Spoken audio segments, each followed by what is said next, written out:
అన్న మీరు బాప్తిజం తీసుకున్నారా? నేను పుట్టుకతో ఒకప్పుడు క్రైస్తవుడిని, ఇప్పుడు హిందూ ధర్మాన్ని ఆచరిస్తున్నాను. ఇది నాకు లాజిక్ గా అనిపించింది. మీరు ఏం చదివారన్నా? మీరు డిగ్రీ ఉందా మీకు?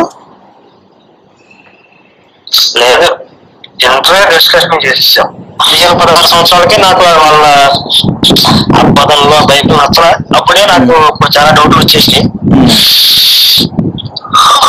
అప్పుడే బయటకు వచ్చేసాను.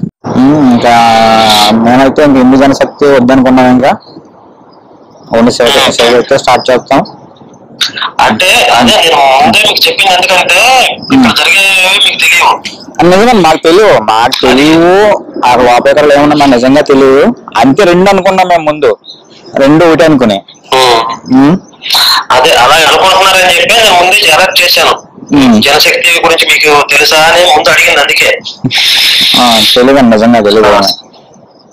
కామన్ గా ఇది కూడా శివశక్తికి అనుబంధంగానే పెట్టారేమో, వీళ్ళు కూడా వాళ్ళ మనుషులు అని చెప్పి కొంతమంది నాతో మాట్లాడుతున్నారు, మీ వాళ్ళేనా అని.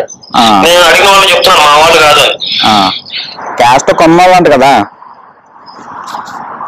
క్యాస్ట్ కమ్మ వాళ్ళు అంట కదా వాళ్ళు. అదే కదా మనకి కొంచెం ఎక్కువ ఉంటది అన్న. చెప్పాడా ఏంటి క్యాస్ట్? తెలిసిందండి అలాగా. మన కళ్యాణ్ చెప్పాడా? కళ్యాణ్ చెప్పాడన్న. ఇంటికి పక్కన ఉన్నారన్న వాళ్ళు, పరిపూర్ణంద గారు కానీ, సంజీవ స్వామి గారు కానీ.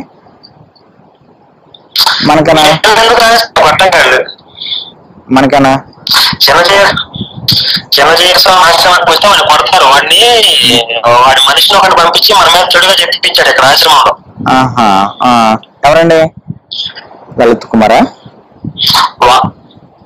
లలిత్ కుమార్ గారే చెప్పిస్తే నాకు మొబైల్ సోమవారం నాకు ఫోన్ చేశారు వెంటనే, కర్ణాటకలో. అదే నీ గురించి ఎవరు వచ్చి ఇక్కడ ఏదో మాట్లాడుతున్నాడు అంటే వాడిని పట్టుకొని కట్టేయండి స్వామి అని చెప్పాను నేను. ఆయన స్వామీజీకేమో అది అంత అద్భుతం ఆలోచించకుండా మనకి ఎందుకంటే వీడియో క్రిస్టియన్ లాగా ఉన్నాడని చెప్పి వచ్చేసారు. వచ్చేస్తే మళ్ళీ నేను చెప్పిన తర్వాత మనుషులు పంపించారు వాడిని పట్టుకోవడానికి. పంపించేసరికి వాడు పారిపోయాడు. అప్పటికే విషయం తేడా ఉందని చెప్పి పారిపోయాడు. నేను చెప్పాను వాడు క్రిస్టియన్ కాదే, ఇది జనశక్తి వాళ్ళ మనిషి, ఒక జనశక్తి వాళ్ళ మనిషి అని చెప్పి నేను చెప్పాను. వాళ్ళు ఈ జనశక్తి అని ఒకటి పెట్టారు, వీళ్ళకి ఇంకా రెండో పనే లేదు, ఎంతసేపు శివశక్తి అంటే దెబ్బతీయాలని వీళ్ళు పని చేస్తున్నారు.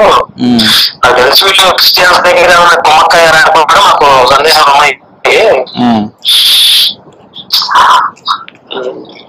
జనశక్తి మనిషి అని చెప్పేసరికి స్వామీజీ అరే ముందు తెలిస్తే వాళ్ళు ఎక్కడ కట్టేసేవాళ్ళు అన్నారు. వాళ్ళు కనుక ఆశ్రమానికి వస్తే వాళ్ళు ఎక్కడ కట్టేస్తారు లలిత్ కుమార్ గారు.